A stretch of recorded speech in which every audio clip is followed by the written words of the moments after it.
Hi, welcome to Kiran TV news.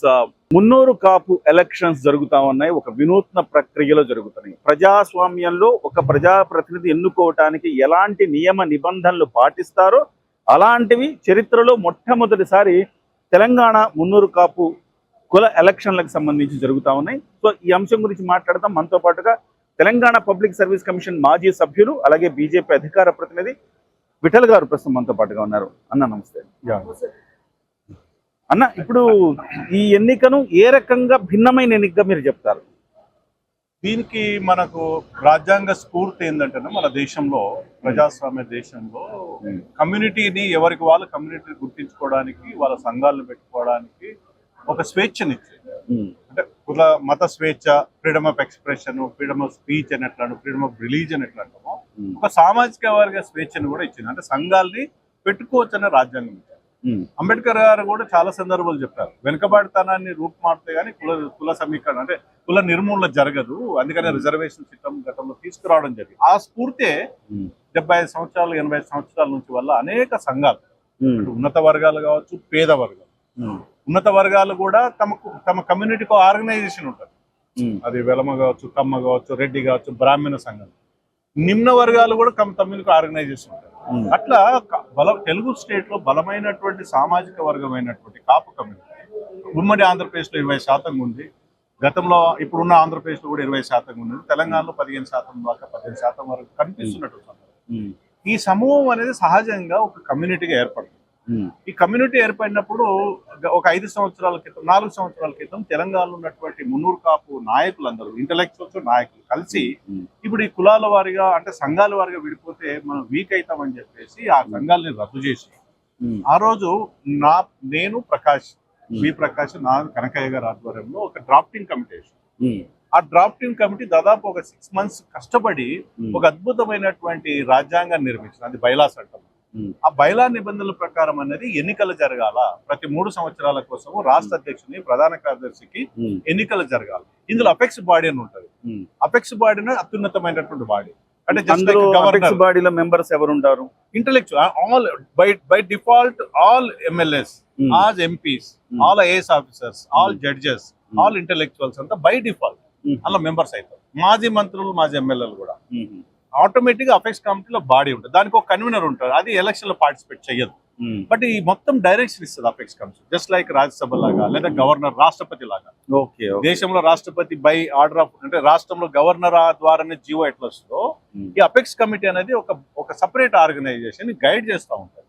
ఇప్పుడు ఈ body అనేది కేబినెట్, రాష్ట్రానికి ముఖ్యమంత్రి ఎట్లనో ఈ కమ్యూనిటీకి అధ్యక్షుడు అట్లాంటి వాడు. సో ఈ మొత్తం దీనికి డైరెక్ట్, ఇండైరెక్ట్ ఎలక్షన్స్ అంటారు. ఇప్పుడు రాష్ట్రానికి ముఖ్యమంత్రి ఎన్నిక కావాలనుకుంటే ఎమ్మెల్యేస్ ముందు ఎన్నుకోవాలి. ఎమ్మెల్యేస్ అందరూ కలిసి ముఖ్యమంత్రిని ఎన్నుకున్నట్టు ఇక్కడ రాష్ట్ర అధ్యక్షుడు కావాలంటే ప్రతి మండలంలో ఎన్నికలు జరగాలి. ఆ మండలంలో గ్రామ అధ్యక్షులు, ఆ మండల అధ్యక్షులు ఎన్నుకోవాలి.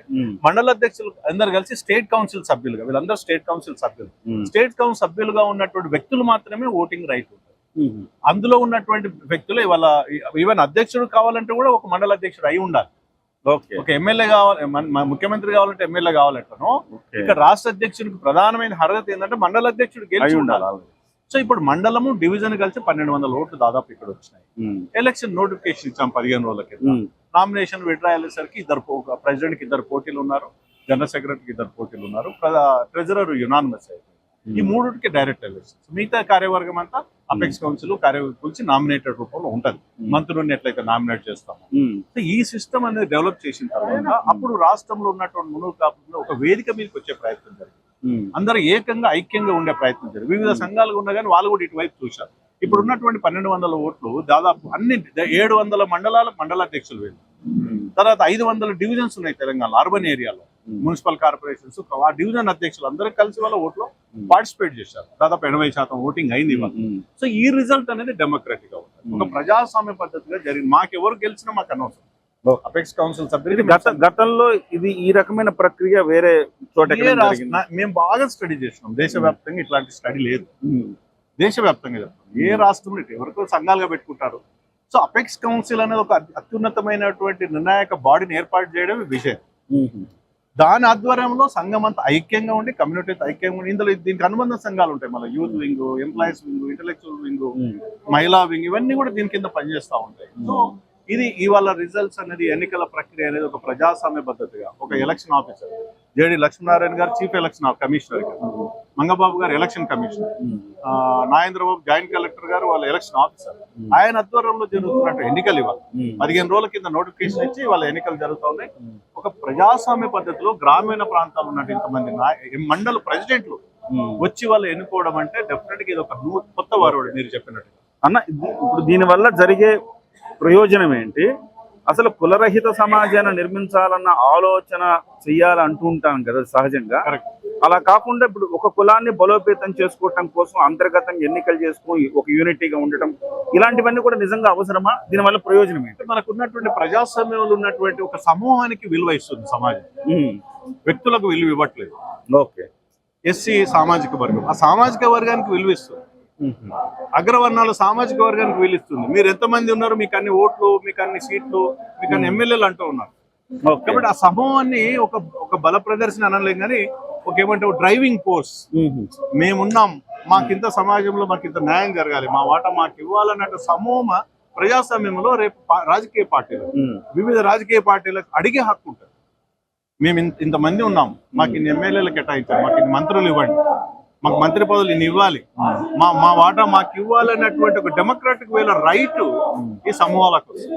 ఇది అన్ఆర్గనైజ్డ్ ఉంటే ఎవరు పట్టించుకో, ఆర్గనైజ్డ్ అయితే వివిధ రాజకీయ పార్టీలు కూడా రాజకీయ పార్టీలు ఏం ఆలోచిస్తుంటాయి, బీసీలని లేదా దళిత ముఖ్యమంత్రి చేస్తామని, ఇంకెవరు రెడ్డి సమాజం ముఖ్యమంత్రి చేస్తాం, ఇవన్నీ ఎందుకు చెప్తూ ఉంటున్నారంటే ఆయా బలాలు ఉన్న సమూహాల బలాలు అవి, ఆ కమ్యూనిటీలో బలాలు. రాజకీయ పార్టీలు సహజంగా ఎన్నికలు గెలవడానికి ఎవరైతే మనతోటి వస్తారో వాళ్ళ ఎన్నికలు గెలుస్తామనే అభిప్రాయంతో కాబట్టి వాళ్ళ ఇది బలీయమైనటువంటి శక్తిగా ఈ కమ్యూనిటీ ఎదుగుతుంది. ఇప్పుడు బీసీలు అందరినీ కలిపి ఒక ఘాటన కట్టి వీళ్ళు బీసీలకు ఇంత రిజర్వేషన్ అని చెప్పారు కదా. ఇప్పుడు ఏ కులానికి ఆ కులం ఎమర్జ్ అయ్యే క్రమంలో ఆ బీసీల ఐక్యతకి ఏమన్నా విఘాతం ఉండదు, అన్ని ఎవరి కులాలు వాళ్ళు ఐక్యంగా అయిన తర్వాత అన్ని కాలువలు పోయి నదుల్లో కలిసినట్టు, నదులు పోయి సముద్రంలో కలిసినట్టు అందరు కలిసి మళ్ళీ ఒక బలమైనటువంటి శక్తిగా ఎదగడానికి ఏర్పడుతుంటది. ఇది ఒక పాజిటివ్ సెన్స్. అన్ని రాజకీయ పార్టీలకు కూడా ఒక గుణపాఠం కావాల్సిన అవసరం ఉంటుంది. నెగ్లిజెన్స్ చేసే అవకాశం ఉండదు, వాళ్ళ వాటా వాళ్ళకి ఇస్తే సొల్లే ఉండదు. ఇవాళ తెలంగాణ ప్రభుత్వంలో 75 సంవత్సరాల నుంచి ప్రతి కేబినెట్ లో కాపు సామాజిక వర్గానికి ఒక మంత్రి ఉన్నాడు. ఇవాళ మొట్టమొదటిసారిలో తెలంగాణ గవర్నమెంట్ లో కాపు సామాజిక మంత్రి పదవి లేదు. ఎందుకు లేదు అంటే వీళ్ళు అనార్గనైజ్ వీళ్ళతో అయ్యేదేం లేదండి. ఇప్పుడు ఇవాళ ఆర్గనైజ్ కనిపించిన అనివార్యంగా పిలిచి మీరు ఇంత మంది ఉన్నారు, మీకు మంత్రి పదవి రావాల్సిన వాటా తెచ్చుకోగలుగుతాం. ఆ ప్రయోజనం అది. దీని యొక్క లక్ష్యం కూడా అదే. ఇంకో కులం పైన వ్యతిరేకత భావం కాదు, ఇంకో కులమైన ద్వేషిత భావం. అన్ని కులాలు సమూహాలు ఎదగాలి, సమూహాలు కలిసి ఒక సంఘటిత శక్తికి ఏర్పడాలి, ప్రజాస్వామ్యం తమ కులం కాపాడుకోవాలి. ఇది దీని లక్ష్యం. థ్యాంక్ యూ అన్న. చాలా అంటే గొప్ప ఇనిషియేషన్ ఇది. అంటే ఒక ప్రజాస్వామ్యబద్ధంగా ఒక కులాలు అనగానే కులాల కుంపట్లాగా ప్రతి చోట ఒక 10 సంఘాలు 20 సంఘాలు ఉంటుంటాయి, వాళ్ళలో వాళ్ళు కొట్టుకుంటుంటారు. అట్లా కాకుండా అందరినీ యునైట్ చేసి ఈ రకమైన ఒక ప్రక్రియకు శ్రీకారం చుట్టిన మీలాంటి అపెక్స్ కౌన్సిల్ మెంబర్లందరూ కూడా గొప్ప కార్యక్రమాన్ని చేస్తున్నారు. బహుశా ఇది సక్సెస్ అయితే మిగతా కులాలు కూడా ఇదే బాటలో వాళ్ళు కూడా నడుస్తారు. చాలా చర్చ జరుగుతుంది. అన్ని ఈ బైలాస్ అనేది ఒక అద్భుతమైనటువంటి బైలాస్ ఉంది. మిగతా చాలా కమ్యూనిటీ బైలాస్ తీసుకున్నారు వాళ్ళు. మేము కూడా ఇది ఇంప్లిమెంట్ చేసుకుంటామని చెప్తా ఉన్నాం. Thank you.